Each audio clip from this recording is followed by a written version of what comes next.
that it would end. If all these religions followed what they had taught from their teachings, that's one thing. Now let's look at what the real teachings were. The ones that they had not accepted, the teachings that had been rejected. Where are they now? Where are the real teachings? They took of the new teachings that they made, and they've taken of the qualities of the old teachings, and that's the books that they have today. Mm-hmm. However, how many of them actually follow these books to the letter? They don't follow these books to the letter. As we Muslims generally, we don't follow our book to the letter. But if we follow this authority, Mm-hmm. we follow, and this is the first fundamental in the rights of mankind, is to follow this authority, we would not have the problems we have today. Things like Imam Ali alayhi salam says, 4 things, if man does these things, he will never have to see a doctor. Until he has the sickness, like he says, he will never get sick until he gets a sickness that will take him from this world. The first one, we're talking about natural sicknesses, we're talking about getting sick in general. Yes. The first one, he says,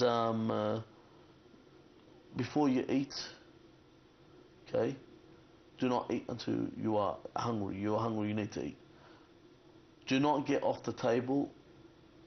Get off the table, stop eating while you are not completely satiated, while you're not full. Chew your food slowly while you're eating. These are the first 3 things. Mm-hmm. And then after these 3 things, he says, the last one, he says, go to the bathroom before you sleep. These 4 things, they're basic, aren't they? Mm-hmm. Very simple, in order for me to not have to see a doctor or not get sick.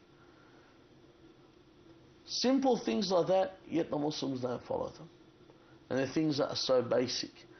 If we listen to these authority and we accept what this authority tells us, then we have fulfilled the true rights of mankind. We understand the true rights because we have listened to the one that created us. God has created us, and He's the one that understands us best. But wouldn't you say in regards to like the tradition that you cited from Imam Ali alayhi salam, that there's many traditions like this?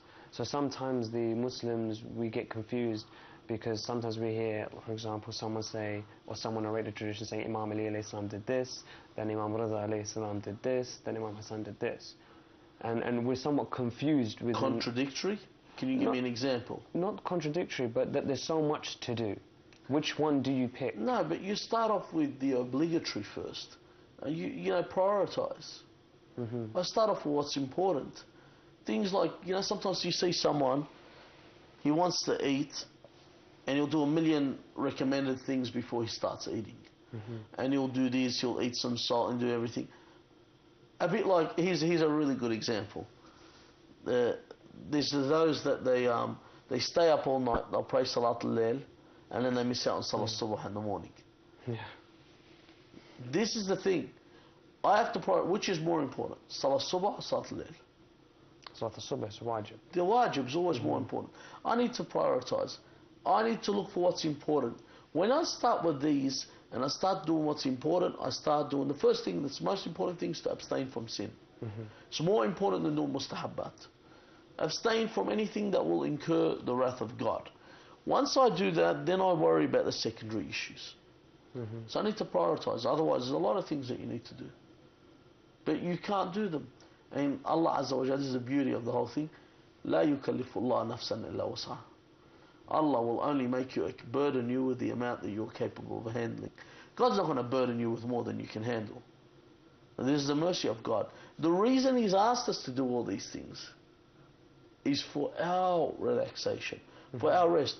And we don't have to, like, if you honestly prayed your prayers to the extent of what's obligatory, you add them up, they take between 10 to 20 minutes of your day. Without exaggeration. Take up nothing. If you were to do all the wajibs, there's nothing to do, really. The mustahabs are just the extras you know, there's nothing to do. Would you say when a person commits a sin or violates a wajib, even though it's something personal to him and between him and God, he endangers the community at large, or he may have an effect on or infringement on the human rights at large? Or is that solely debatable on the actual sin that he's committed? No, he does have an effect on himself, and he's got an effect on the community at large. How? If you put one bad apple in a box of good apples, eventually it affects them. They even have a proverb: if you lie with dogs, you get up with fleas. There is an effect to everyone around you. How does it affect me?